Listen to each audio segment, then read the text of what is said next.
हरे कृष्ण। श्रीमद् भगवत गीता अध्याय 1 कुरुक्षेत्र के युद्ध स्थल में सैन्य निरीक्षण। श्लोक 34वां। आचार्यः पित्रः पुत्रास्थैव च पितामहः मातुलः श्वशुरः पौत्रः श्यालः संबंधिनस्तथा। अर्जुन कहते हैं, आज युद्ध करते हुए अपना प्राण, अपना धन, सब कुछ देने और लेने पर तत्पर हैं।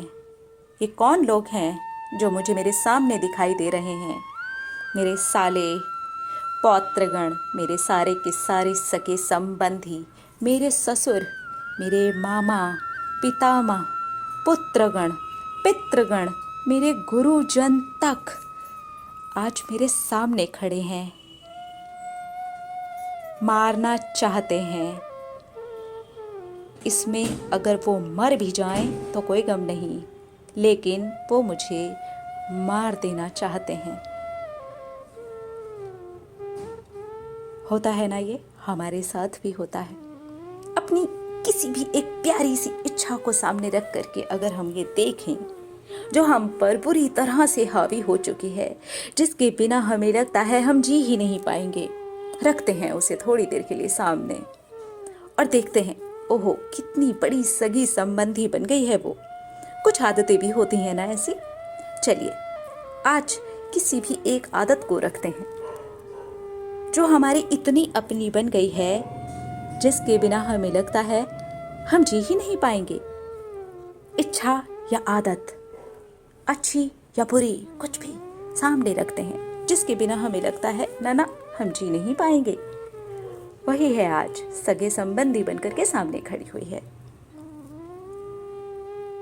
मार देने को तत्पर है, युद्ध लड़ने के लिए खड़ी है।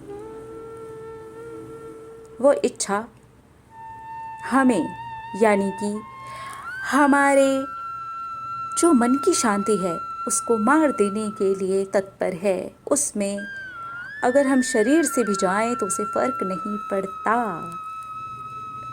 और वो खुद भी मर जाने के लिए तैयार है। तो यहाँ पर हमें अर्जुन बन करके इस चीज को देखना होगा। यस, हम युद्ध में खड़े हैं। आज इच्छा हमें मार देने के लिए भी खड़ी है, वो आदत मार देने के लिए भी खड़ी है, और मर जाने के लिए भी खड़ी है। तो अगर तो वो बहुत बुरी है, अगर तो वो हमें पल पल रुला रही है, अगर तो वो हमें तरसा रही है, अगर तो हम अपने मन की शांति को छोड़ करके उसके पीछे भाग रहे हैं, तो आज बीच में खड़े होकर के देख सकते हैं और समझ सकते हैं कि वो खुद भी मर जाने के लिए तैयार है। ये बड़ी बात है। तो फिर मारा जा सकता है। उसके लिए ज़रूरत पड़ेगी श्री कृष्ण की, उसके लिए ज़रूरत पड़ेगी सही मार्गदर्शन की, क्योंकि इच्छा को मारना अपने अंदर जमे हुए कुछ ऐसी आदतों को मारना इतना आसान नहीं होता है। तो हम भगवत गीता से हर दिन कैसे जिया जाए, अपने विचारों पर कैसे काम किया जाए, अपनी इच्छाओं पर कैसे काम किया जाए, अपने ऊपर कैसे काम किया जाए, इस जीवन को श्री कृष्ण के मार्गदर्शन से कैसे जिया जाए, उसके लिए ज़रूरी है युद्ध के बीच में खड़े होकर के अपने इन प्यारे प्यारे सगे संबंधियों को देखना, बेस्ट फ्रेंड्स को देखना। यही है जिनको सोच करके हमें लगता है कि हमें खुशी मिलती है, उन आदतों से हमें खुशी मिलती है। मैंने कई बार इस तरह की आदतों का जिक्र किया है। किसी की चुगली सुन करके हमें खुशी मिलती है, कोई नशा करके हमें खुशी मिलती है, कोई एक इच्छा जो पूरी नहीं हो रही है, हावी हो चुकी है, लेकिन ये सोच करके खुशी मिलती है, ओह वो पूरी हो जाएगी तो मज़ा आएगा। लेकिन आज उसने मन के चैन को, उस आराम को, हमारे स्वास्थ्य तक को छीन लिया है। तो यहाँ पर बीच में खड़े होकर के देखना बनता है कि अब हमें एक मार्गदर्शक की ज़रूरत है। आइए कृष्ण, हमें सच में हमारी इस प्रॉब्लम को सॉल्व करने के लिए, इस जीवन की एक एक प्रॉब्लम को सॉल्व करने के लिए, इस युद्ध में यहाँ पर टट करके खड़े रहने के लिए आपकी ज़रूरत है, आपके मार्गदर्शन की ज़रूरत है। और कृष्ण खड़े हैं, वो तो बोलने के लिए तैयार हैं कि तुम खड़े तो हो बीच में आकर के, तुम समझो तो सही कि तुम्हारा राज्य क्या है, तुम्हारी धन संपदा क्या है,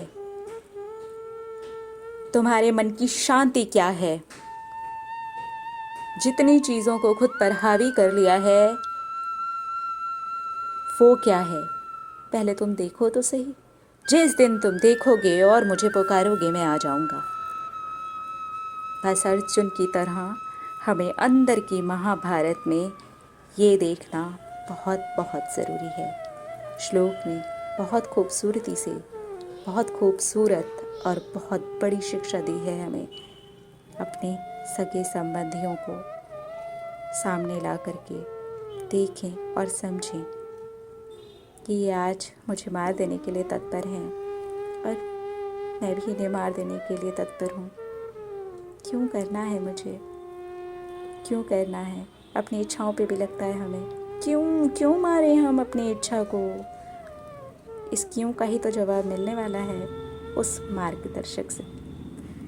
मिलेंगे अगले श्लोक में और समझेंगे हमारी श्रीमद् भगवत गीता हमें क्या नया रास्ता दिखा रही है, हमारा किस प्रकार से मार्गदर्शन कर रही है। हरे कृष्णा।